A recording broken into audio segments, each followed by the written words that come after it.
근육하고 운동량하고도 비례합니까? 이제 운동을 할 때 저희가 근육을 얘기를 할 때 항상 꼭 주지시켜 드리는 얘기가 있는데 내가 목적성을 가지고 하는 운동에 따라서 그 근육이 커져요. 그러니까 다른 근육들은 잘 커지지 않습니다. 그래서 예를 들자면 100m 달리기 선수와 마라톤 선수가 체형이 다른 이유가 그렇죠. 거기에 맞춰서 근육들을 키우는 거죠. 외부적으로 보여주는 뽀빠이와 식스팩은 건강에 그렇게 많은 도움이 되지 않습니다. 물론 무거운 물건을 드는 작업들을 많이 하시는 분들은 이런 근육들을 키워야 되겠지만 일상을 살아가시는 분들은 그 근육을 키우는 게 그렇게 건강에 도움이 되지는 않아요.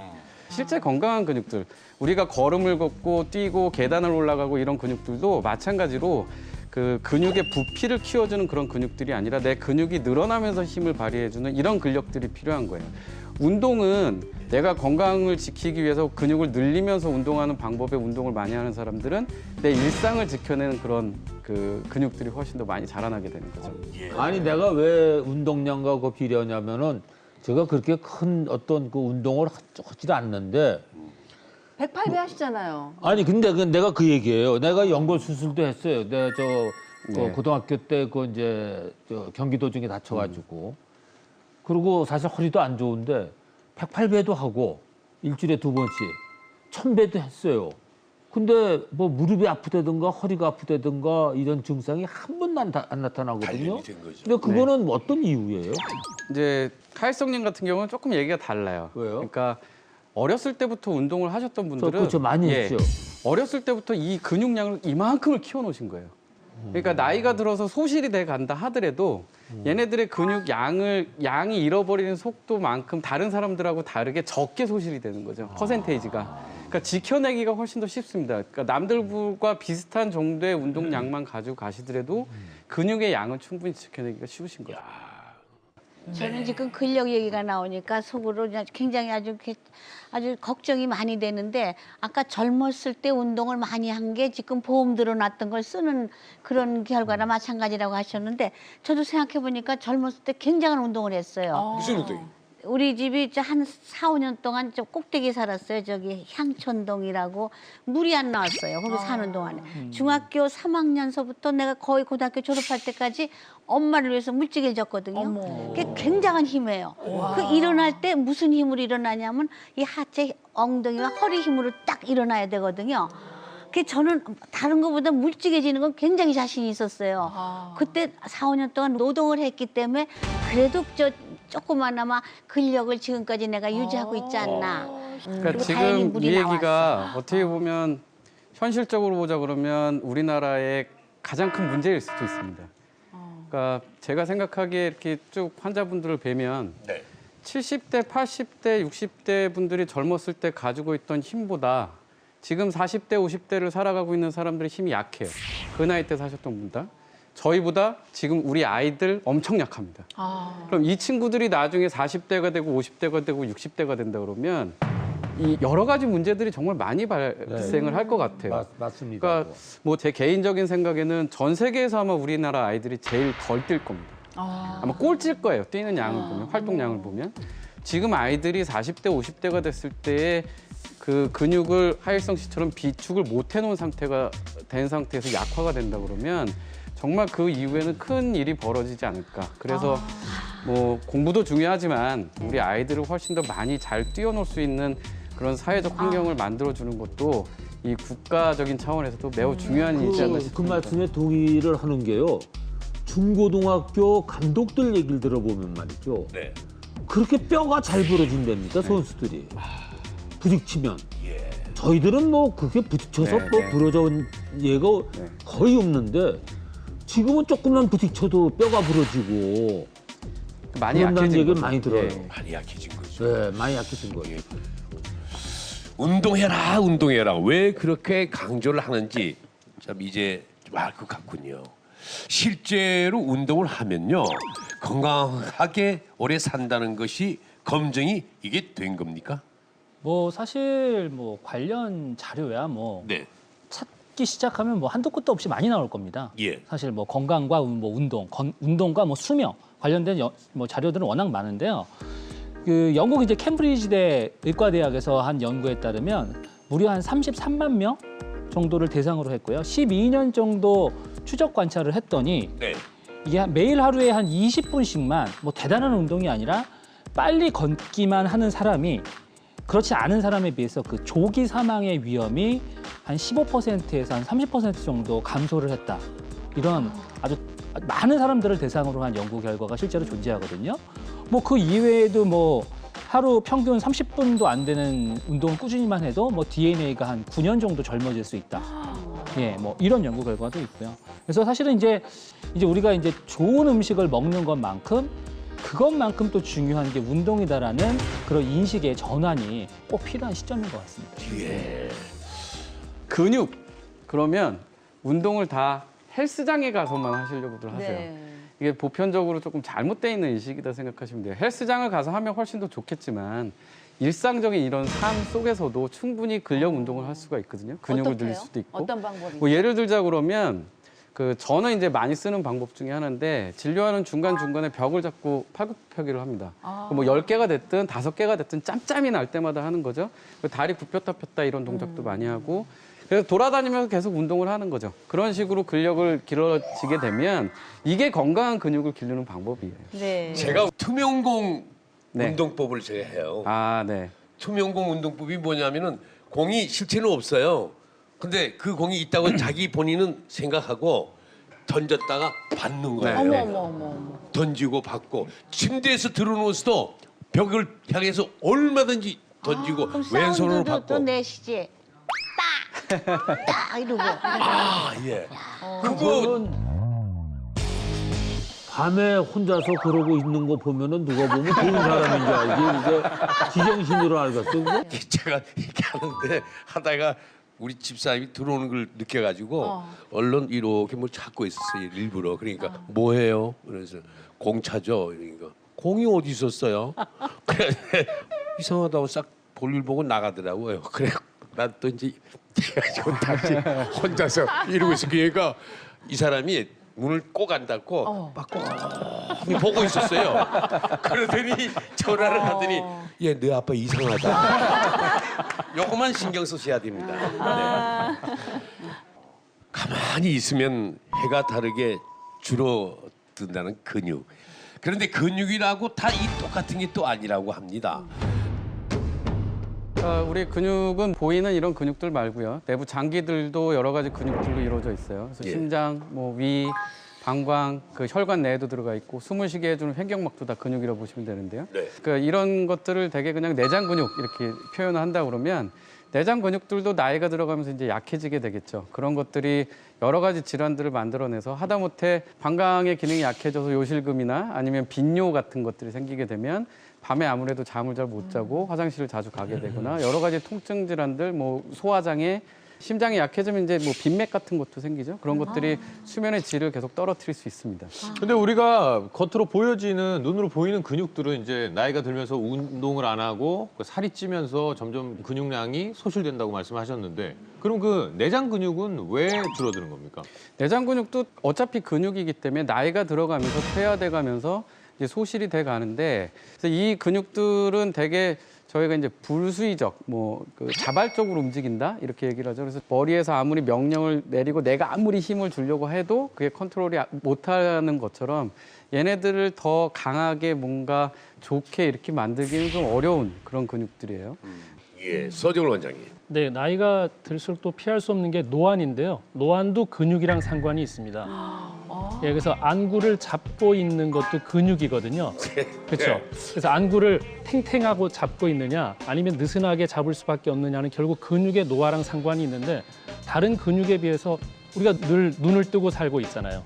그러니까 늘 쓰고 있는 근육이라고 생각한다면 노화가 빨리 오는 근육이 바로 안구를 잡고 있는 근육들이거든요.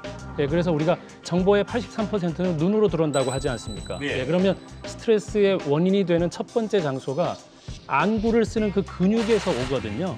그러니까 이게 눈을 풀어주거나 또 못 볼 건 좀 안 본다거나 하는 그런 것들을 하지 않고 다 보면서 그걸 정보 처리를 뇌한테 시킨다면 그때 오는 스트레스들이 결국은 이쪽의 근육 노화하고도 관련이 될 수 있으니까 노안을 예방하기 위해서도 정말 딱 쓸 수 있을 때만 쓰고 나머지는 잠을 잘 청하는 것도 이 노안을 막는 것도 아주 중요합니다. 볼 것만 보고 네. 아껴 써라. 네. 네. 좋은 것은 또 자꾸 보려고 해요, 보려고. 그렇죠. 좋은 걸 보고 뭐 예, 김태현은 안 보고 이런 식으로. 네, 진짜 신동진 원장님. 예, 노안과 관련해서 한 말씀 드리자면요. 노안을 정말 촉진시키는 나쁜 생활 습관이 있거든요. 그 생활 습관 중에 하나가 담배입니다. 근데 이 담배를 어떻게 태우느냐에 따라서 눈이 더 안 좋아지는 방법이 또 있거든요. 아, 그런 방법이 있어요? 예, 담배를 태우시면서 세밀한 글자를 보시는 것, 아, 계속 눈을 쓰시는 거죠.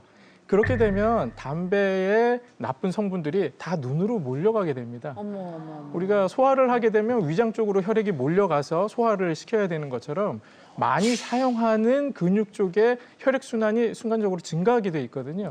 그러니까 담배를 태우실 때는 반드시 먼 산을 바라보시는 게 가장 중요하고요. 아니요, 근데 물론 안 태우시는 게 가장 중요합니다. 근데 저는 뭐 물론 생각해봤다가 그래 뭐 담배 피면서 책을 읽는 사람은 없으니까라고 생각했는데 갑자기 깜짝 놀랐던 게 담배 피면서 요즘 스마트폰 보잖아요. 맞아. 그 인터넷 막 서핑하면서 그것도 그럼 마찬가지네요. 책보다 더 안 좋을 것 같아요. 스마트폰은. 그럼요. 그렇죠? 스마트폰 너무 글자가 작습니다.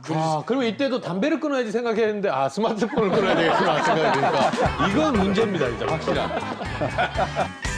이 내장 근육에 대해서 아까 이제 말씀하셨잖아요. 그러니까 내장 근육이 약해지면은 뭐 여러 가지 병에 걸릴 수 있다 이런 말씀하셨는데, 근데 내장 근육은 또 운동으로만 되는 것도 또 아니라고 하셨어요. 그럼 도대체 이 내장 근육을 어떻게 지켜내야 되는 건지 방법이 혹시 있습니까? 결론적으로만 얘기를 드리면 사용량을 줄이는 거예요. 예? 그래서 어떻게 해요? 힘들게 사용하지 않게끔 하는 게 중요합니다. 보통 이제 그 내장 근육들을 지켜내는 거는 일상적인 규칙적인 생활 습관들, 그다음에 보통 그 식생활하고도 연관이 많잖아요. 보통 소식, 뭐 채식 이런 얘기를 하는 것도 내부 장기들의 그런 그 건강한 그 활동량을 지켜내는 그런 방법이라고 생각하시면 됩니다. 참 서지훈 원장님, 효소나 호르몬을 아끼는 것 외에 내장 근육을 아끼기 위해서도 소식을 해야 하는 겁니까? 네, 우리가 골격근이라 그러면 우리가 움직일 수 있는 근육이지만 위나 장은 내가 움직여라 그런다고 움직이지 않거든요. 이제 그거는 정말 자율신경계가 움직이는. 그러니까 움직여라 하면 안 움직이지만 우리가 심호흡을 하면 위가 움직여요. 왜냐하면 부교감 신경이 나와야 네가 마음 편하구나 하면 위는 움직이게 돼 있거든요. 그러니까 내가 움직여라 할 때는 교감 신경이니까 오히려 안 움직인단 말이죠. 그러니까 내장에 있는 근육은 그야말로 호흡과 내 몸이 스트레스를 받지 않는 자율적인 신경을 최대한 끌어올리는 힘이 내장 근육의 움직임을 조절할 수 있는 거지 내 의지가 조절하는 건 사실 아니라는 거. 그래서 소식 말씀하셨는데 그 음식이 적게 들어와서 위가 일정하게만 움직였다가 그다음에 쉴 수 있는 시간을 주는 거죠. 우리가 노동하는 거랑 똑같은 거예요. 노동을 안 할 수는 없지만 휴식이 없는 노동이 문제되는 거랑 마찬가지거든요. 그리고 또 규칙성이에요. 이 시간 되면은 위는 움직인다 하는 게 위가 기억을 하고 있을 때는 스트레스가 덜 되지만 언제 음식이 들어올지 모르는 상황이다. 이거 자체가 또 스트레스가 되기 때문에 규칙적인 식사와 적당한 양이 중요하다. 이렇게 생각하시면 되겠습니다. 그런데 지금 저희가 이제 내장 근육 얘기를 하는데요. 이제 우리가 내 의지로 움직일 수 있는 근육이 있고 내 의지로 움직일 수 없는 근육이 있어요. 그러니까 내 의지로 움직일 수 없는 근육이 내장 근육이기 때문에 사실 이제 단련이 불가능하다라는 거죠, 결국 내장 근육. 그런데 예외인 곳이 딱 한 군데 있습니다. 어디입니까? 단련이 가능한 내장 근육이 있는데 그게 바로 심장 근육이에요. 심장. 그래서 심장 근육은 내가 운동을 하면 단련이 됩니다. 그래서 그것을 전문 용어로 이제 스포츠 심장이라고 얘기하거든요. 그래서 우리가 이제 일반인들을 만약에 이제 맥박을 재면 일반인 같은 경우에는 이제 정상 맥박이 뭐 한 60 정도에서 뭐 100 사이, 뭐 한 60, 80 뭐 이 정도를 저희가 이제 일반적으로는 정상이라고 얘기하는데 운동을 많이 한 대표적인 게 이제 마라톤 선수들이죠. 이런 사람들은 맥박을 재면 맥박수가 막 40, 50 이렇게 떨어져 있어요. 그러면 이게 문제가 되는 맥박이냐? 그렇지 않다는 거죠. 왜냐하면 이 사람들은 평상시에 이제 심장이 단련이 됐기 때문에 적게 뛰어도 많은 피를 보낼 수 있는 심장을 만들어 놓은 거예요. 사실 이 심장 근육을 만약에 우리가 단련시키지 않는다. 라고 했을 때 이 심폐지구력이 그 매년 한 1% 정도씩 감소를 해서 70세 때의 심폐지구력은 20대 때에 비교해서 한 50%밖에 안 된다라고 얘기를 합니다. 그러니까 그렇게 많이 감소를 하고요. 반면에 1시간 정도 땀을 흘리면서 걷기를 하면 이제 심폐지구력이 상승을 하면서 사망률을 한 30% 정도까지 감소시킬 수 있다. 이렇게 알려져 있기 때문에 내장 근육 중에서도 이 심장 근육은 충분히 단련이 가능하다. 이렇게 기억을 하셔야 될 것 같습니다. 많이 걸으면 이 심장 근육이 발달을 하게 되는 건가요? 그렇죠. 예. 내장도 근육이라는 사실은 오늘 좀 뭐 놀라면서 새롭게 알게 된 사실인데요. 사실 많은 분들이 근육이라고 하면 겉으로 보이는 뭐 식스팩이나 이두박근, 삼두박근을 생각을 많이 하실 텐데 그 내장 지방은 좀 약해 있어도 겉보기에 겉에 근육이 많으면 좀 더 건강하게 느껴지는 거는 사실이잖아요. 예, 건강해 보이긴 하는데 뭐 빛 좋은 개살구죠. 아, 그래요? 네. 내장 근육과 겉에 있는 근육들은 결국에 다른 일을 한다고 보시면 됩니다. 그래서 내장 근육이 약해지면 그만큼 내부 장기가 약해지니까 그런 유해 질환들이 생기는 거고요. 겉근육들이 결국에 하는 역할들이 포도당, 그러니까 당을 계속해서 이렇게 사용을 하고 그래서 당의 그 내 몸속에 있는 당의 수치를 떨어지는 거기 때문에 당뇨가 있는 환자분들의 질환을 이겨내는 힘도 훨씬 더 많이 만들어낼 수 있을 거고요. 그다음에 그 질환 자체에 유병되는 확률도 훨씬 더 줄여놓을 수가 있겠죠. 예. 박성준 원장님, 네. 당뇨에 걸리지 않기 위해서는 어떤 운동을 해야 합니까? 그러니까 이제 저희가 당뇨 특집편에서도 했지만 이제 당뇨라는 게 다시 말하면 당혈병이잖아요. 피 속에 포도당이 돌아다니는 거. 그러니까 얘를 근육 속으로 집어넣어서 태워서 없애주는 공장을 많이 만들어야 돼요. 발전소를 많이 만들어야 된다는 거죠. 그 발전소의 이름이 정확하게 말하면 미토콘드리아예요. 예, 그래서 이 미토콘드리아를 많이 만들어서 발전소를 많이 세운다. 이렇게 생각하시면 되는데 그 운동이 바로 우리가 많이 알고 있는 유산소 운동이라는 거예요. 이런 유산소 운동이 우리 몸의 공장의 발전소를 만들고 당을 조절하고 치료하는 데 도움이 되는 운동이라고 기억하시면 돼요. 근데 우리가 보통 이렇게 뽀빠이같이 근육이 나오고 이런 것보다는 오히려 허벅지가 굵어야 진짜 그 사람이 건강하다. 요즘은 이런 얘기를 많이 하지 않습니까? 네. 그러니까 허벅지 굵기와 건강하고 연관이 많습니까? 노인층에 저희가 운동을 처방할 때 상지 운동보다는 하지 운동을 훨씬 더 많이 처방을 하거든요. 실제로 하지의 이 대표적인 그 겉근육인 허벅지나 엉덩이 근육들을 어떻게 많이 키워주느냐가 실제 건강하고 아주 밀접한 관계가 있죠. 대개 엉덩이 근육과 허벅지 근육들을 보면 한 전체 우리 근력의 한 70%까지도 차지한다고 하니까요. 그런 것들이 건강을 지켜주는 역할을 할 뿐만 아니라 성인병의 위험을 줄이기 위해서도 이런 하지 근력들, 허벅지 근력들을 지켜내는 것도 중요하고 그다음에 실제로 신체를 지탱해주는 근육의 힘들이 결국에 다리에서부터 이 골반과 위의 척추들을 다 지탱을 해주고 내 상체를 지켜내기 때문에 이 밑에 쪽에 있는 근육들을 얼만큼 잘 지켜내느냐가 매우 중요해요. 예. 자, 신동주 원장님, 당뇨와 허벅지 근육이 그렇게 밀접한 연관이 있습니까? 매우 밀접한 연관이 있습니다. 최근에 연구 결과에 의하면 허벅지 둘레 길이가 1cm가 줄면 네. 당뇨병 발생 확률이 남성의 경우에는 8.3배 증가하고요. 여성의 경우에는 9.6배가 증가한다는 결과가 있습니다. 몇 배예요? 9.6배.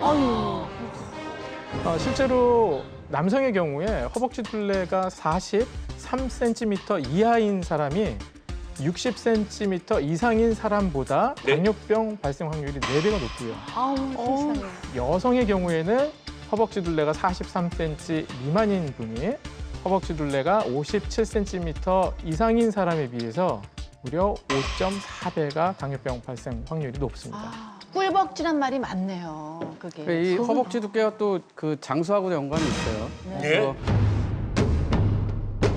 덴마크에 있는 어떤 그 코펜하겐 대학교 연구팀에서 이제 발표를 한 건데 허벅지 두께가 60cm 이하가 되게 되면 보통 심장 질환 그리고 심장 질환으로 인한 그 사망률이 한 2배 정도 높아진다. 뭐 이런 보고도 있으니까요. 이게 실제 장수하고도 연관이 꽤 있는 거죠. 10cm 이하요? 네.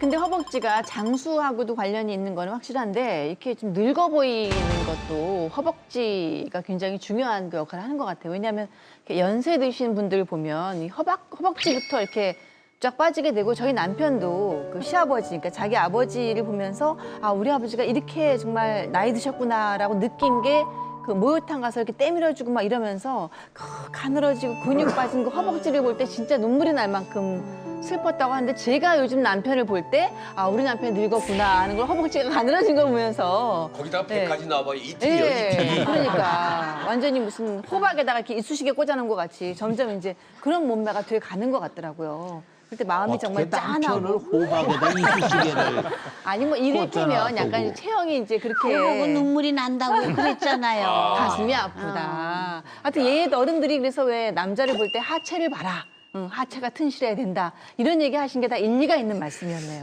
그렇죠. 이 허벅지나 엉덩이의 그 근력을 지켜내기 위해서 어떤 그 노력들을 하실 때 너무 어렵게들만 생각들을 하시는 것 같아요.